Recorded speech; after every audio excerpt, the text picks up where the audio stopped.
Muy buenas noches, República Dominicana. Bienvenidos a esta nueva entrega de El Repaso correspondiente a esta semana. Lucia Raya, Maxi Manzueta e Israel Figueroa estamos con ustedes para presentarles la actualidad nacional e internacional y por supuesto entrevistas muy pero muy interesantes. La semana ha sido muy tensa, por lo menos para los funcionarios del gobierno. El gobierno parece ahora dividirse entre los de la sociedad civil y los del Partido Revolucionario Moderno. Todo esto es lo ha causado las declaraciones que tuvo el ministro de Medio Ambiente, don Miguel Seara Hatton, un economista prestigioso de este país, donde hablaba en una entrevista televisiva de diversos temas. Ahora, el tema que la gente tiene en mente, el tema que la gente conoce y el tema por lo que ha estado en la palestra en todos estos días ha sido por el señalamiento o la revelación que muchos PRMistas consideran ofensivas a la memoria del extinto Orlando Jorge Mera.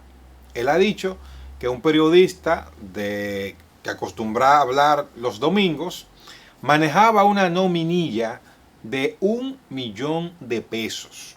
No hay que darle mucha vuelta para saber cuál era ese periodista. Y aunque él no mencionó el nombre, todo el mundo automáticamente determinó, resolutó, entendió que se trataba de don Guillermo Gómez, productor de Aeromundo, un programa que tiene más de 50 años en la televisión dominicana.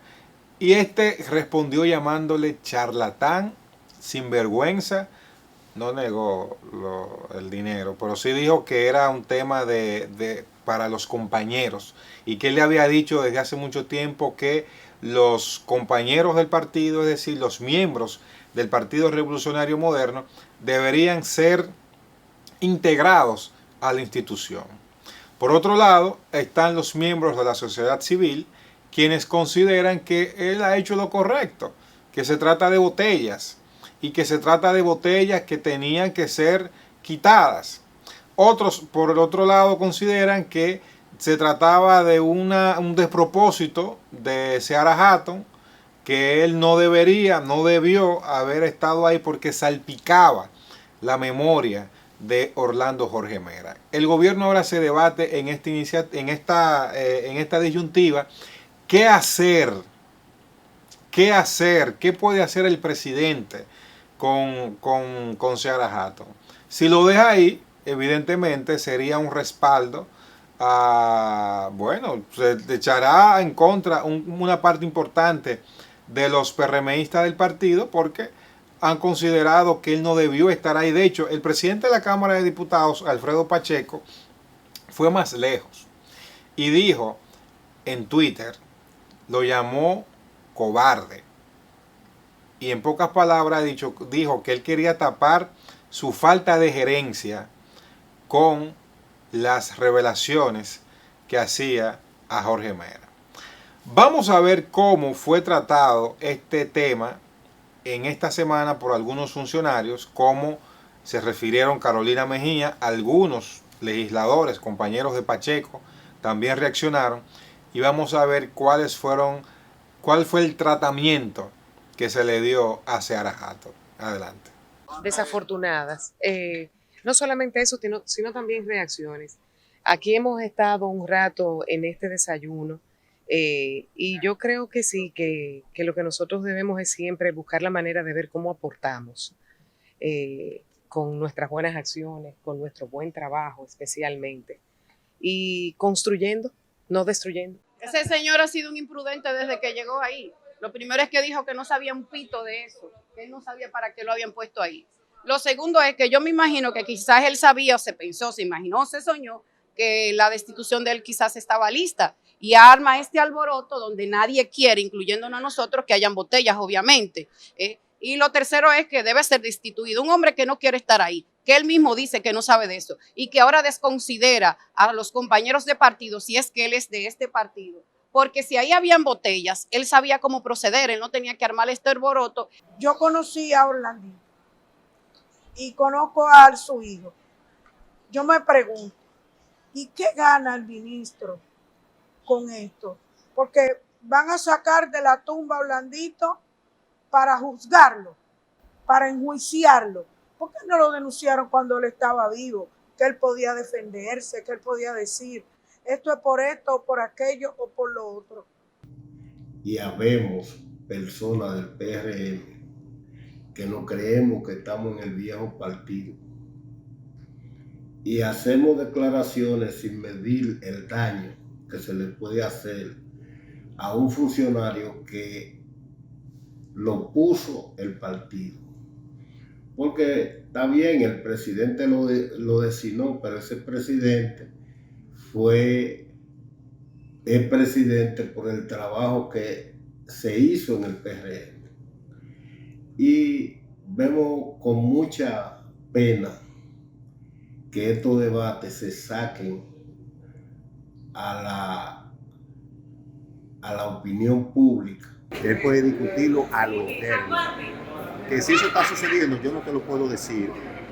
Lo que él tiene que decir al país, por qué él cerró el Ministerio de Medio Ambiente, por qué él lo cerró, por qué no funciona, por qué hace falta gerencia, por qué no hay eficiencia, por qué no se resuelve nada ahí. Despropósito, inapropiada, desconcertantes. Lo cierto es que vamos a ver, al momento en que estamos hablando, todavía Miguel Sarah Hatton es ministro de Medio Ambiente. Entonces vamos a ver si más adelante permanece en la posición de permanecer. La última palabra con este tema la tiene el número 1, su excelencia, el presidente de la República. Vamos a ver entonces qué pasa con Sarah Hatton. Cambiando de tema, señores, esta semana también fue que se dio a conocer un hecho muy lamentable, y fue el asesinato de un jovencito llamado Joshua Omar Fernández, un estudiante, un muchacho valioso a la sociedad dominicana, un estudiante de Infotep que fue asesinado hace más de un mes. Este tema no se sabe cómo no se había dado a conocer antes. No se había tratado como se trató después. Un muchacho fue asesinado por unos desaprensivos, por unos ladrones en el centro de la ciudad. Y la vinculación del doctorcito, un hijo del popular influencer Vincent Carmona, mejor conocido como el doctor Nastra, fue que hizo que todos nos interesáramos más en este tema. Lo cierto es que una sociedad, y vamos a hablar de eso un poquito más adelante con nuestra invitada, Virtudes de la Rosa, una sociedad que aplaude, que celebra, que exalta la cultura urbana, y con esto quiero ser muy respetuoso, sabemos que lo urbano no necesariamente tenemos que asociarlo con lo negativo, con lo malo, con lo pernicioso, no.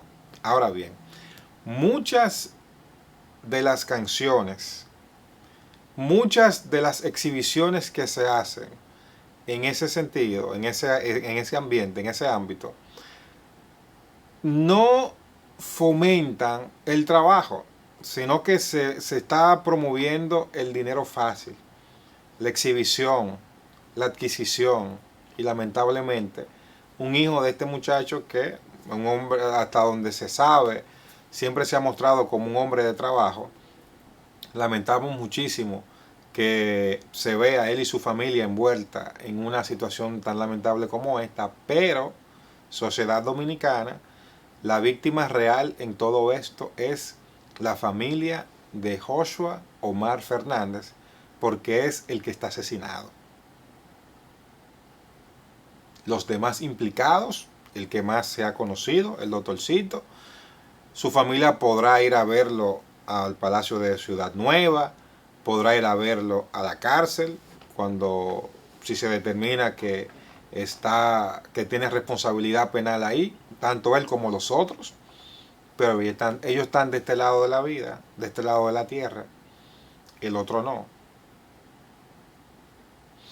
¿Cómo un ministerio público, cómo un sistema de defensa al ciudadano a una madre le matan a su hijo y la señora, según ella le conversaba a los medios de comunicación, acudía siempre a buscar información y no le tenían datos.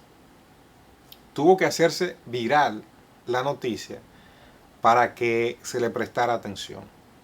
Y sobre ese sentido, vamos a ver qué dice un tío de la víctima, vamos a ver qué piensan algunos de los vecinos de este muchacho.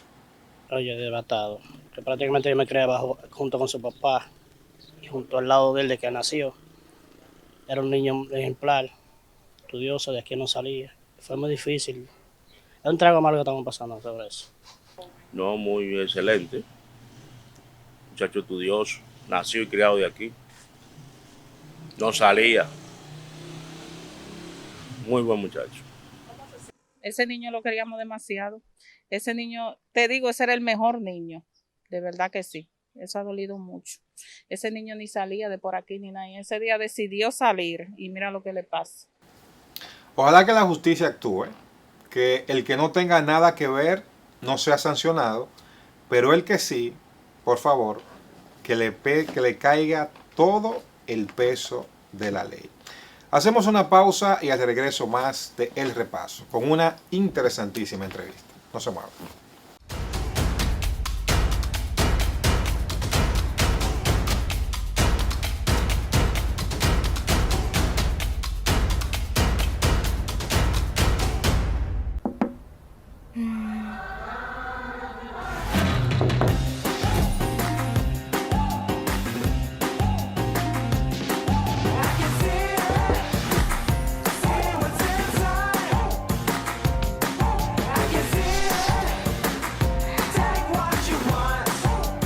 Tómate todo el tiempo que quieras. Mira el interior de tu refrigerador sin abrir la puerta y sin perder aire frío. LG InstaView ThinQ.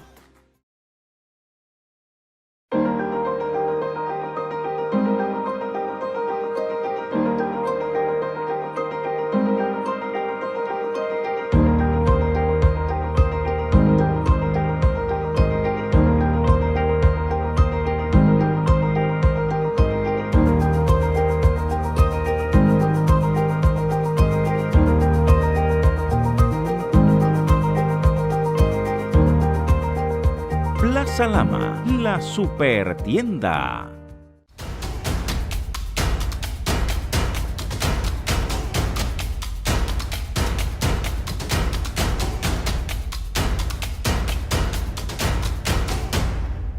Continuamos con más de El Repaso y ahora tenemos la dicha, el honor de contar aquí con Virtudes de la Rosa Hidalgo. Ella es la directora del Instituto de Estudio de Género de la Universidad Autónoma de Santo Domingo y con ella queremos abordar esta temática. Usted sabe, Virtudes, primero bienvenida a El Repaso. Gracias. Usted sabe que la palabra clave en estos días es contenido. Las plataformas sociales por la nueva modalidad de comunicación se han disparado enormemente y el contenido es cualquier cosa y hay que llenar el contenido, la plataforma donde la persona hace su trabajo. Y durante estos días hay un contenido que se ha viralizado y por ende ha estado en boca de todos y ha sido relacionado con violencia a dos figuras precisamente de redes sociales. Tamara Martínez por un lado, Amelia Alcántara por otro. Y yo digo que lo relativamente, yo ni siquiera quisiera decir bueno, porque sería como muy cruel, pero lo positivo de esta crisis es que hace que se trate este tema y que uno como profesional de la comunicación entonces le busque la óptica donde se oriente a la ciudadanía con ella. Así que al darle la bienvenida, quisiera ver cómo evalúa usted la violencia que hay en la sociedad dominicana, primero desde el Estado, tratando estos temas. Bueno, muchísimas gracias por la invitación. Realmente para mí es un honor estar aquí contigo y que estemos tratando un tema tan neurálgico para la sociedad dominicana. Mira, el tema de la violencia en República Dominicana se ha degenerado prácticamente en una cultura y eso es algo muy delicado porque cuando hablamos de cultura estamos diciendo que se ha convertido en el quehacer cotidiano, en la forma de resolver los conflictos entre las personas. Y eso en las últimas décadas ha tomado mucho cuerpo. Y tenemos que analizarlo a partir de distintos factores, un problema multifactorial. Pero como tú dices, hay un problema de los contenidos que se están transmitiendo en una institución que marca tanto a la sociedad como son los medios de comunicación. Claro. Pero además también desde distintas instancias del Estado. Nosotros tenemos que la instancia que es responsable del cuidado de la sociedad, de la seguridad ciudadana, es una instancia que en sí misma estimula la violencia. La forma en que la Policía Nacional aborda a los ciudadanos y ciudadanas es una forma violenta, es atropellante, muy buena palabra, has escogido un buen concepto, atropellante. No es una interacción con un ciudadano, una ciudadana que merece respeto, que es quien paga a esa entidad. Pero eso también se va a repetir cuando tú vas a cualquier oficina pública. Sí. Tú vas a cualquier oficina pública y el trato que te dan es de que te están haciendo un favor, de que tú molestas, de que tu presencia molesta, que tú le estás generando trabajo a esa persona. Bueno, esta semana mi mamá, 78 años, desde las 6 de la mañana hasta las 6 de la tarde, detrás de renovar su pasaporte. Humillante, inhumano, injustificable e imperdonable. Eso es violencia. Eso es violencia. Eso es violencia hacia entonces, la gente reacciona. Y como nos han educado desde pequeñitos, desde pequeñitas, a resolver los conflictos por vía de la violencia, la gente también explota. Claro. No hay una cultura de paz. No hay una cultura de resolver los conflictos a partir del diálogo. En la educación, si tú vas a nuestras escuelas públicas, se repite esto, es lo mismo. La violencia que viven los niños y las niñas, la relación que se establece entre ellos y ellas, y de los docentes y la docente hacia el estudiantado, es violenta. No es una expresión. Inclusive yo he escuchado a profesores decir que tienen miedo a los estudiantes. Sí. Que tienen miedo porque vienen con la violencia del barrio.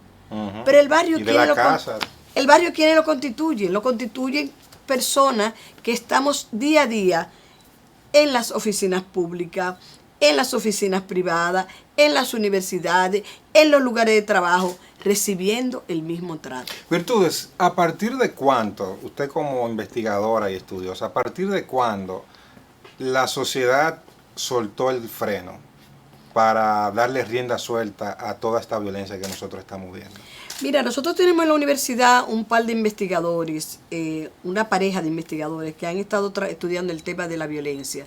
Ellos dicen, se trata del ex rector Edilberto Cabral y su compañera Mayra, que ella es psicóloga, ella es economista, pero han estado trabajando ellos, y según los estudios de ellos, este desenfreno en el campo de la violencia multifactorial, multidimensional, se ha acrecentado más a partir de la década de los 80.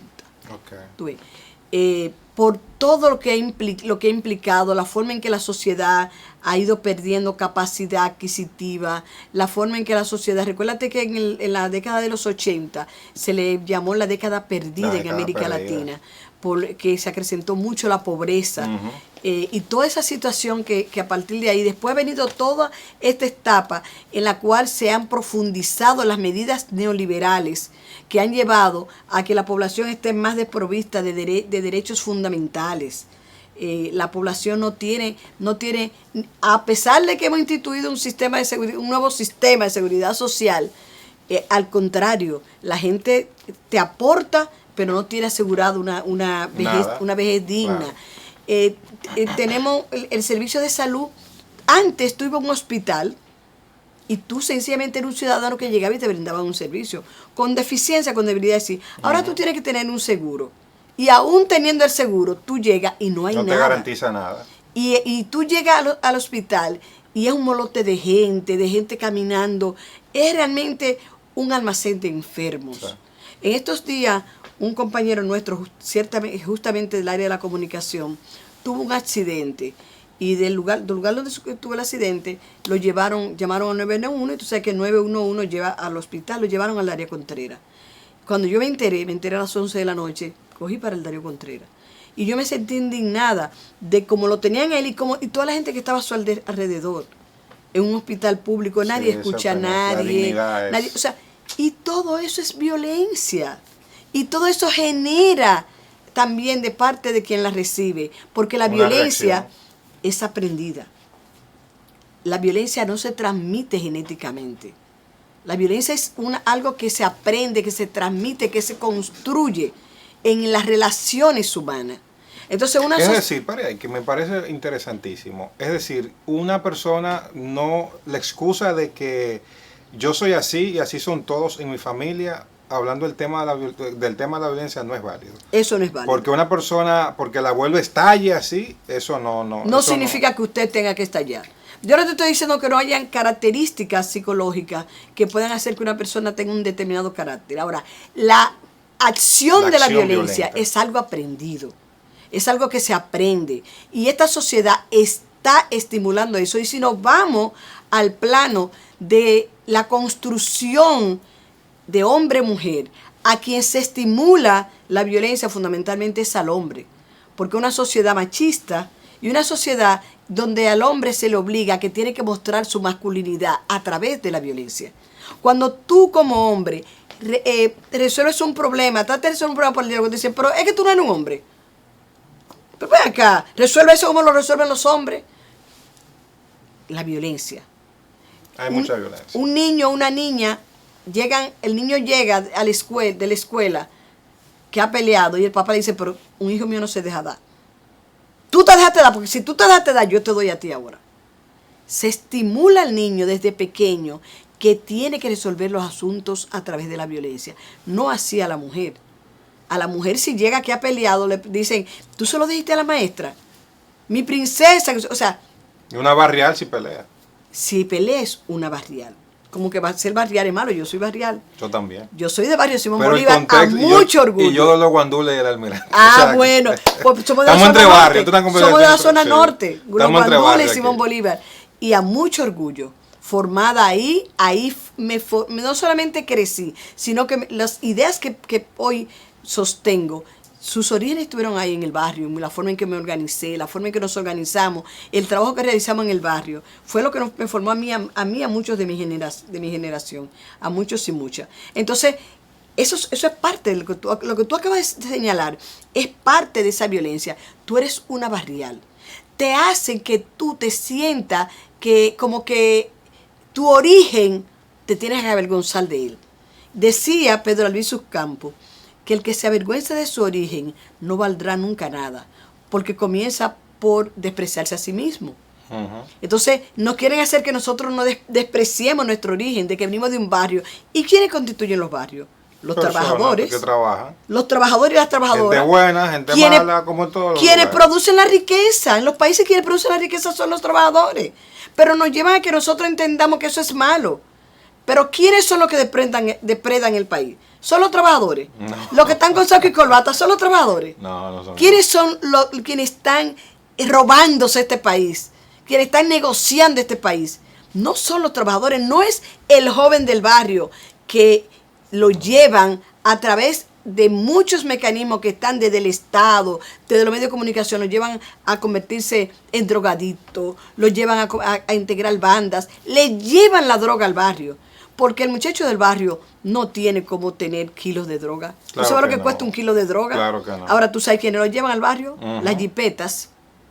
Entonces, todo eso es parte de esta descomposición social. ¿Cómo entonces usted cita a partir de la época, de la década de los 80, las medidas, se ha acrecentado comenzó a acrecentarse la cultura violenta? Y en los últimos tiempos eso se ha fortalecido más. Exacto. Y ahí juega un papel fundamental los medios de comunicación.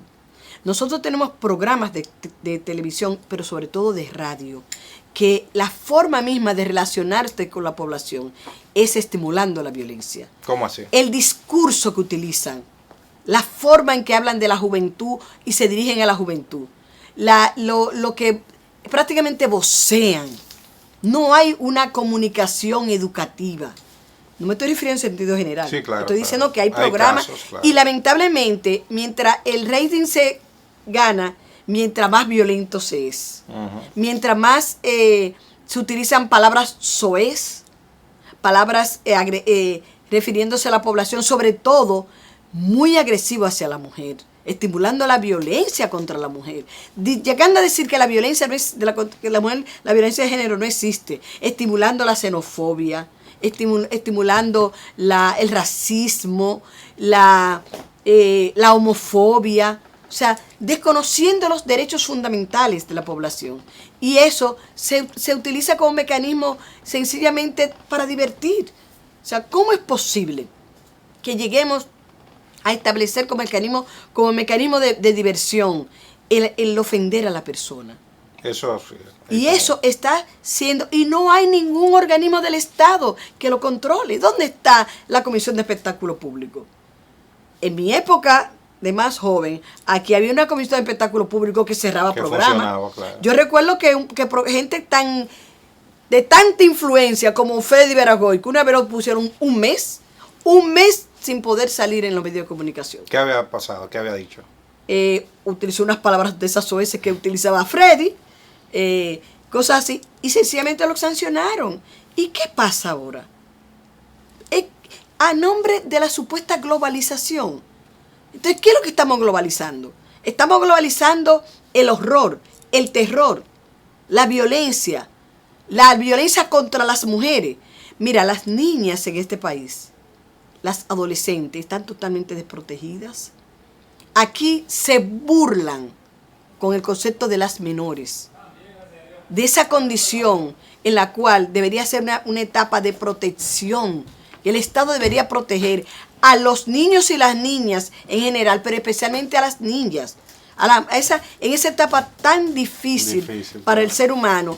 Y sin embargo nuestras niñas están desprotegidas. No, y que lamentablemente cuando se habla del concepto de los menores, las menores, o sea, ya sociológicamente en nuestro país ya inmediatamente son otras cosas que llegan a la mente. No es una persona que tiene derechos, se está formando, está creciendo y tenemos que proteger, sino es o alguien que anda en la calle. Exactamente. O una que anda en la calle. Y no nos preguntamos por qué andan en la calle.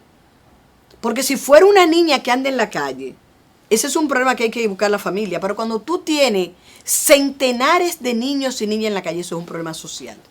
Por lo tanto, es un problema del Estado. Es un problema que el sistema tiene que buscar. ¿Qué está pasando? Buscar el origen y buscar la solución. Pero ¿qué le parece esta sociedad que parece algo hasta surreal? Por un lado, la sociedad aplaude, valora, respalda, incentiva, estimula cuando una persona tiene. No le pregunta cómo lo tuvo. Cuando una persona tiene. Luego, esa misma sociedad se rasga la vestidura cuando descubre cómo lo tuvo. ¿Cómo se puede describir una sociedad que se divierte escuchando música donde el baile es, ya ni siquiera vamos a mencionar el baile erótico? Eso es inofensivo con respecto a lo que estamos viendo ahora. Es un baile que es señalando. Déjame decirte que la música nuestra, la música afrodescendiente, es erótica. Y eso no tiene nada de malo. Sí, claro, por eso digo. Eso no tiene nada de lo malo. que pasa es que en mi adolescencia uno se escandalizaba con eso, los paris de marquesina y esas cosas. Claro. Es inofensivo. Porque era la relación entre dos personas y exacto. Muy bien. Pero que ahora es simulando un atraco, simulando tener un arma de fuego. Así es. ¿Cómo nosotros podemos, cómo esa misma sociedad, por un lado, estamos viendo eso y decimos, eso no debería ser, pero por otro lado tenemos un cuadro de un sector, de una calle aquí en la capital dominicana, donde es rumba abierta para el baile, donde es una zona libre para que ahí pase lo que sea? ¿Quién tiene la culpa? ¿La sociedad? ¿El Estado? La responsabilidad es del Estado.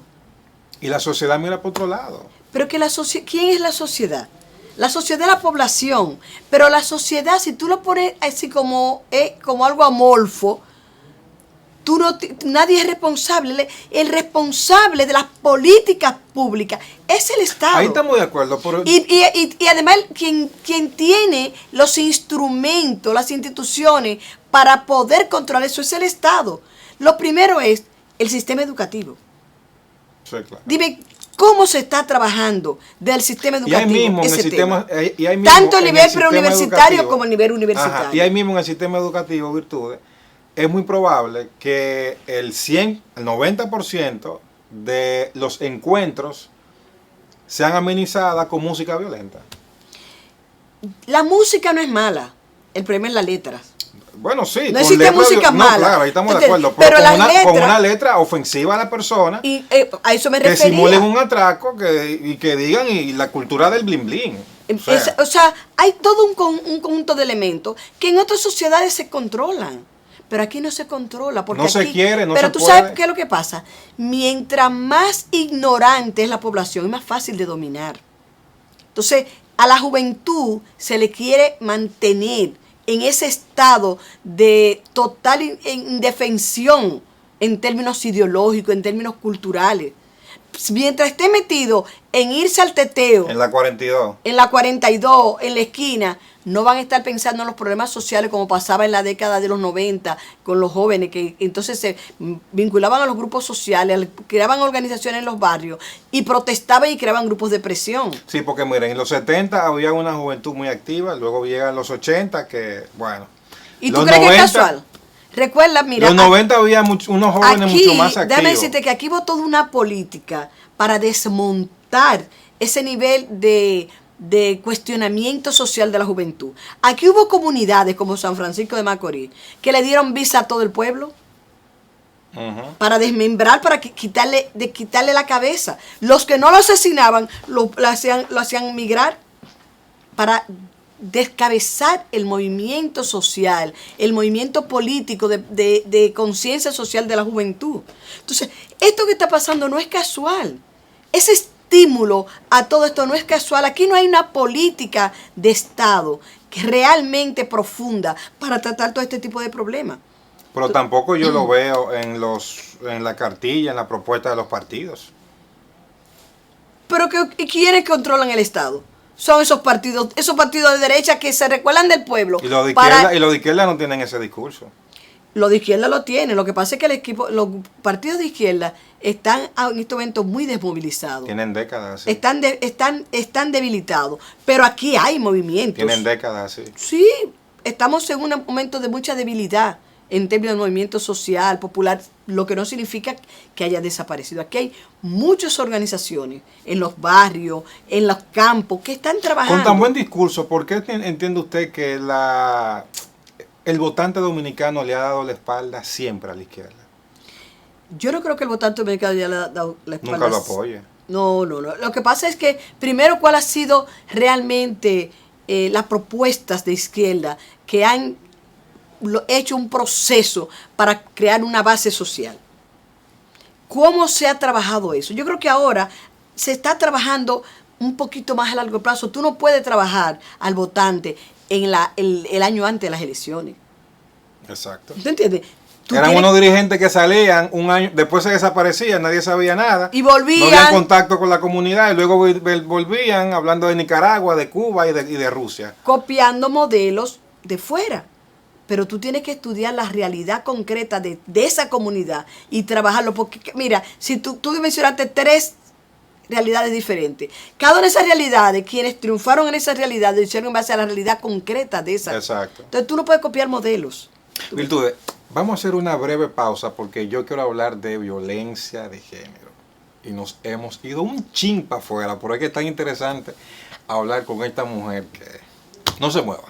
Gracias.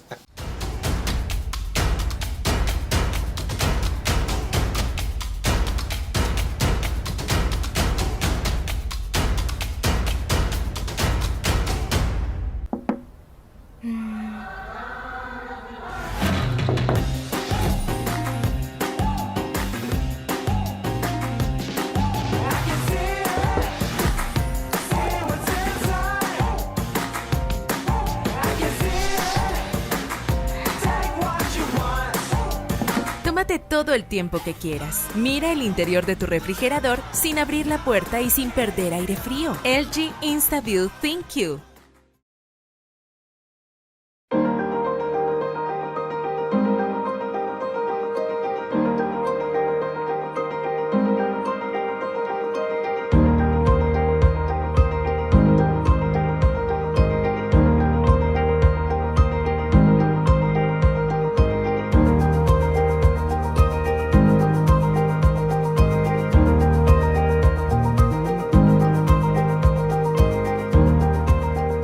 Plaza Lama, la super tienda.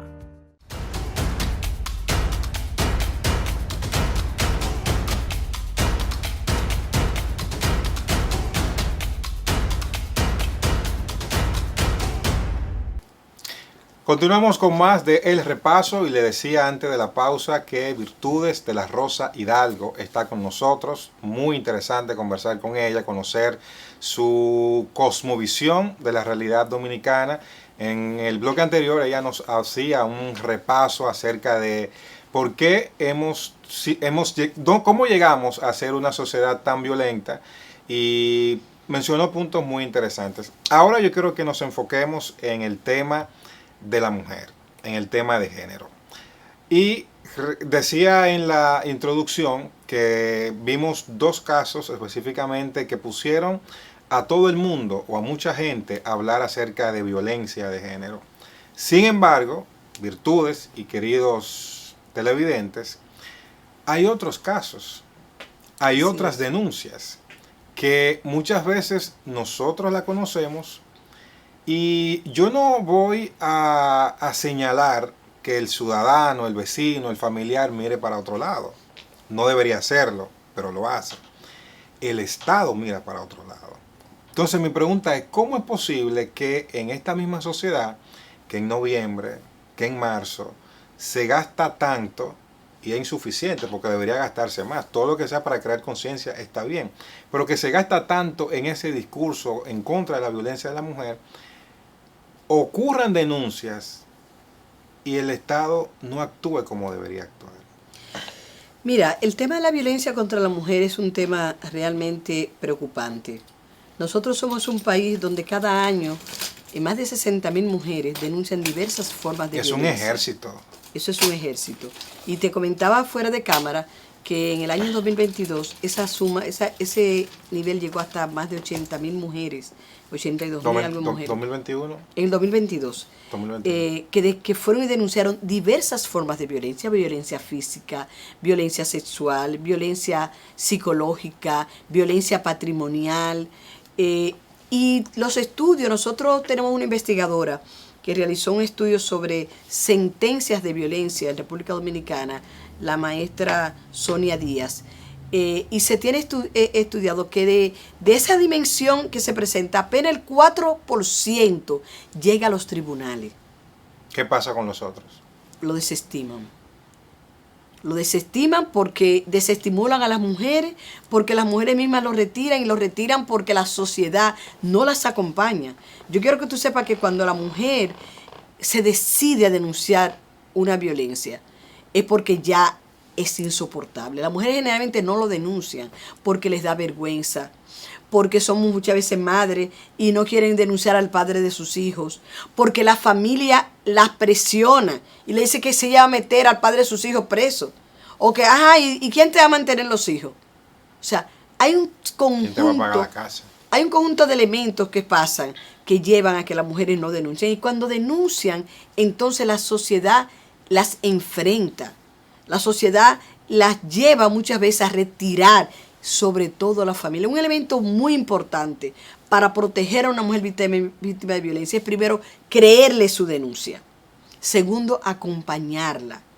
Y ahí las familias juegan un rol fundamental. Ninguna mujer quiere ser víctima de violencia. La mujer se une a un hombre enamorada. Algunas veces no enamorada, sino porque esta sociedad lleva a que la mujer tiene que tener un hombre. Tiene que tener un hombre. No, que eso ya no tanto ahora. Sí, es más como generaciones ya. Pero tú no, 30, tú no te imaginas cómo presiona eso en la vida de las mujeres.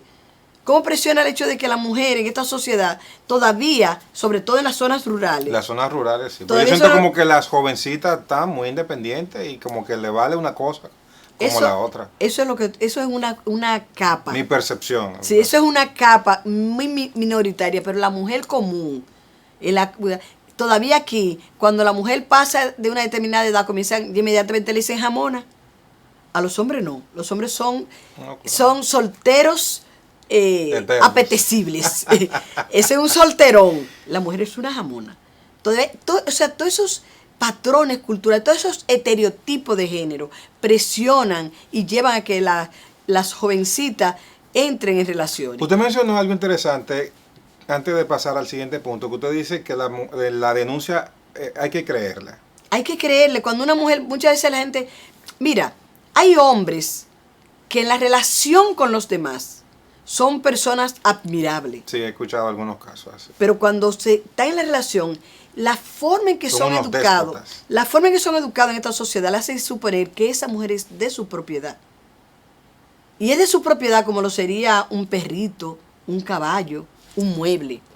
Puede disponerle su integridad física y hasta de su vida. En el estudio que ustedes hicieron, ¿hay el porcentaje de denuncias que no son reales? No, hay muchas ¿Qué denuncias. porcentaje no es real? No recuerdo ese dato. Lo voy a buscar y te lo paso. Pero hay un porcentaje, claro, que no son reales, pero es mínimo. Realmente son mínimos porque, vuelvo y te repito, estamos hablando de que de esa cantidad enorme, apenas un 4% llega a los tribunales y de eso que llegan a los tribunales, apenas un 2% logran sentencia. Lo que significa que las mujeres están abandonadas. Y por eso muchas mujeres no denuncian. Porque cuando denuncian comienza un calvario. Comienza un calvario de tener que ir a una oficina, de una oficina a otra. Ni pues de un día libre en el trabajo, entonces, para darle seguimiento. No le dan permiso en los trabajos. En los tribunales la maltratan. La familia del hombre las agrede. Pero aún sigue pasando todo eso con un Ministerio de la Mujer. Es que el Ministerio de la Mujer... ¿Qué hace el Ministerio de la Mujer? El Ministerio de la Mujer... Que ya tiene 23 años.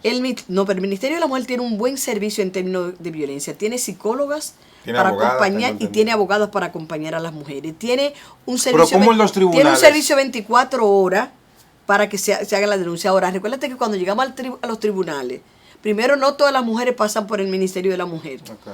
No todas conocen, porque también muchas mujeres no se identifican con el ministerio. Muchas mujeres no conocen que tienen ese servicio. Ahora, el Ministerio de la Mujer, por ejemplo, tiene un servicio que en esta gestión de la licenciada Mayra Jiménez se ha ampliado mucho más, que son las casas de acogida, que son esos casos en los cuales la mujer está en peligro, el hombre la ha amenazado de muerte, y ella pone la denuncia y entonces la llevan a casa de acogida a ella y a sus hijos hasta que se agarra al hombre, para tratar de impedir que las asesinen, porque ese es el nivel.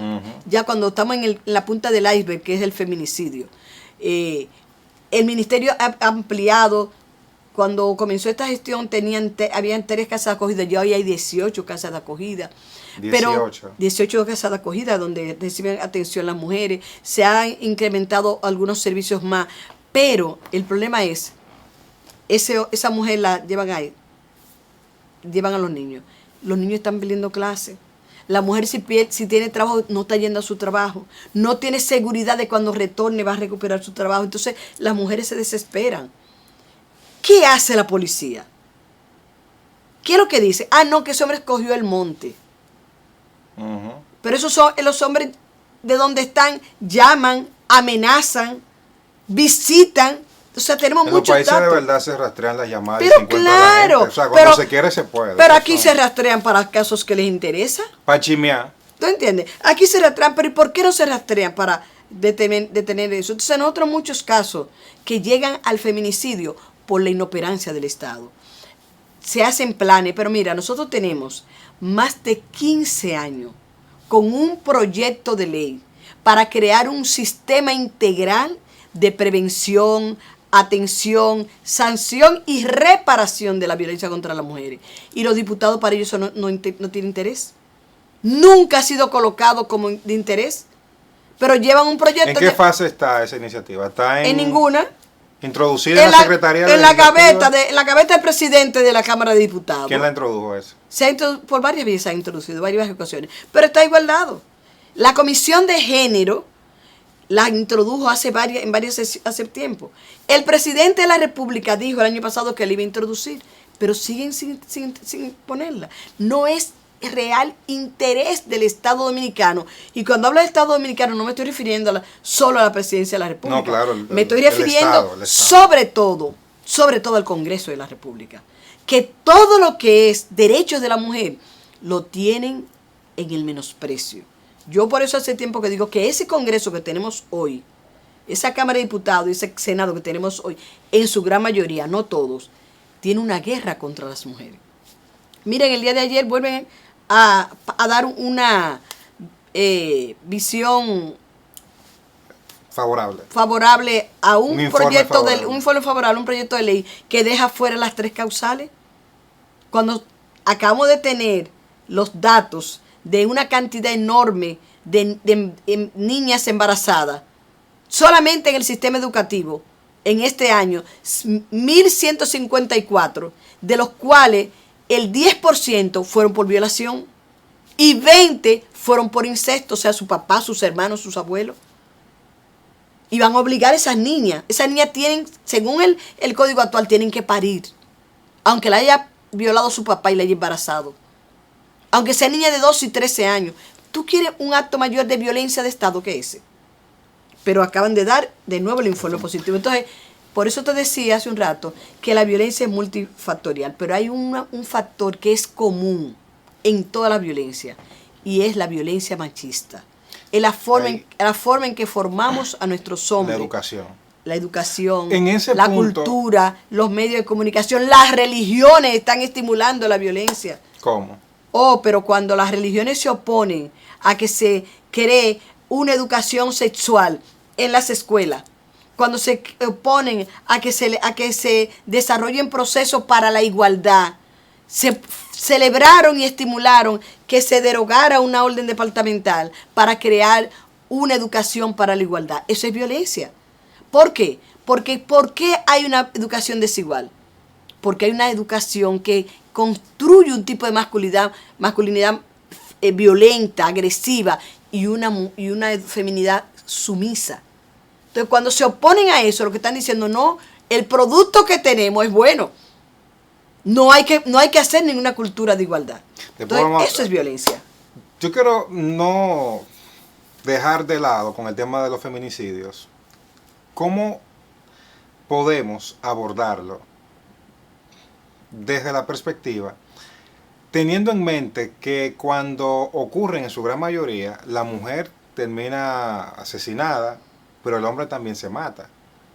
No en su gran mayoría, alrededor de un 20%. Hay muchos, en los casos donde ocurre, o sea... Alrededor de un 20% más o menos. Ese 20%, ¿cómo lo vamos a abordar? Porque ahí tenemos un caso de que, ella murió, muy lamentable, pero también... No, ella murió no, ella la mató, asesinaron. Fue asesinada, exacto, pero también él pierde la vida. O sea, tenemos 2 víctimas, 2 personas que la sociedad pierde. No, una víctima 2 personas y que la sociedad pierde. Y una violencia autoinfligida. 2 personas que la sociedad pierde, en resumen. Y muchas veces también se llevan a los hijos. A los hijos, a la mamá. Hemos visto en algunos casos que arrasan con la familia. Sí, el vicariato. Se lleva la cuñada, la mamá, la suegra, todo el que opinó en ese caso.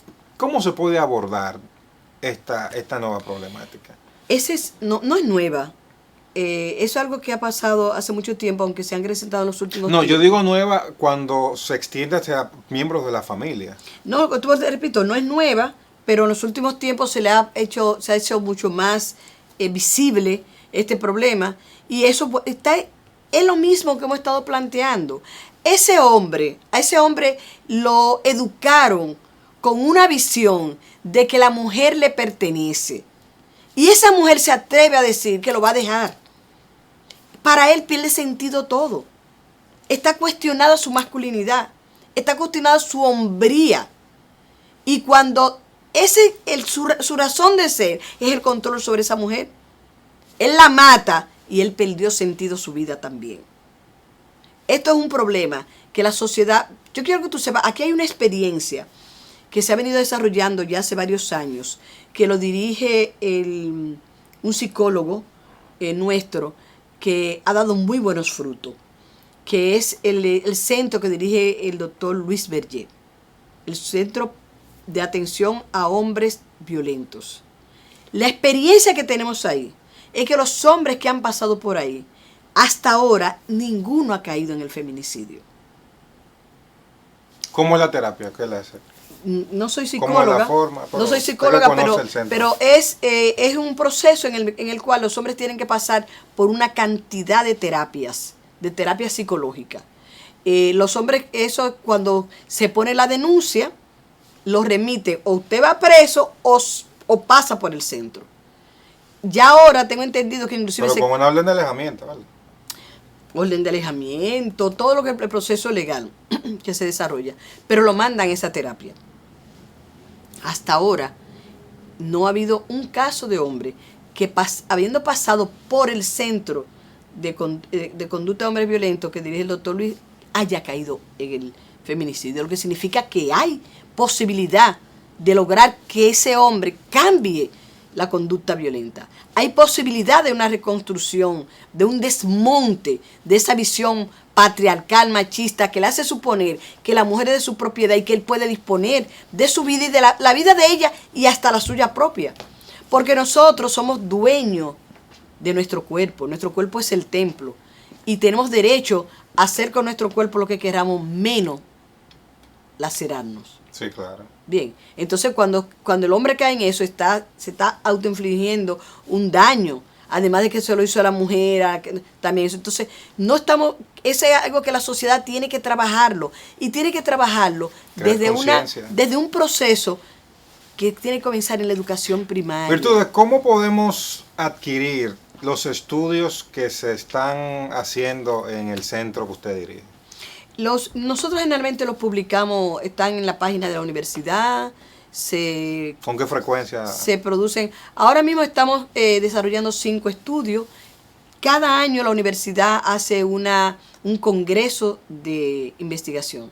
Y en ese congreso se ponen se colocan, se presentan. Dan a conocer eso. Se dan a conocer. Y generalmente también nosotros hacemos rueda de prensa, sacamos material escrito y también se distribuye. O sea, tratamos de que todo el mundo conozca lo que son los resultados de nuestros estudios, porque eso sirve de base para poder crear políticas públicas y para poder desarrollar acciones. Propuesta a la sociedad. Exactamente. Bueno, Virtudes, mil gracias por haber estado con nosotros. Lo trajimos por un tema, pero terminamos abordando otros, ya que es muy interesante hablar con la directora del Instituto de Género de la Universidad Autónoma de Santo Domingo. Así que muchísimas gracias por venir y ojalá que se repita la visita. Con muchísimo gusto, solo tienen que invitarnos. Ustedes no se muevan, que todavía queda más.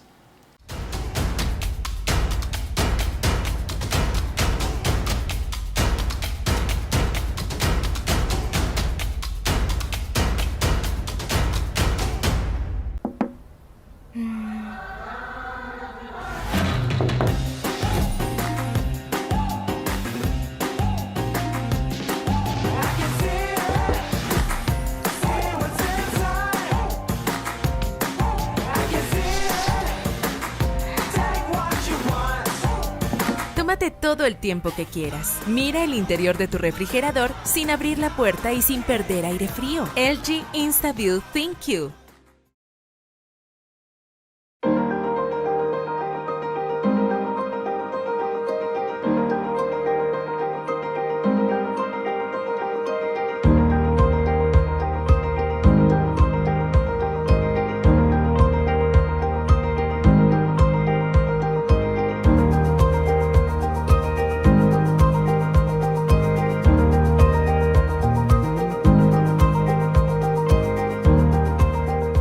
Plaza Lama, la super tienda.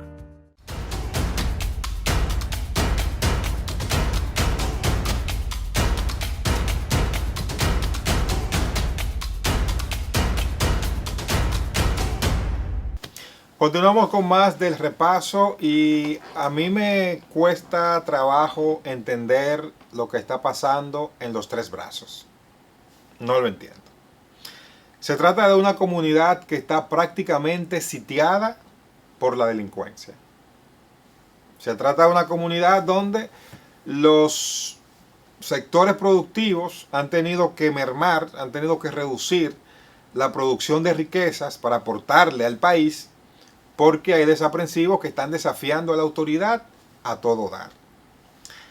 La autoridad, el Estado, debe ser el único con la capacidad coercitiva para hacer que las personas sientan temor.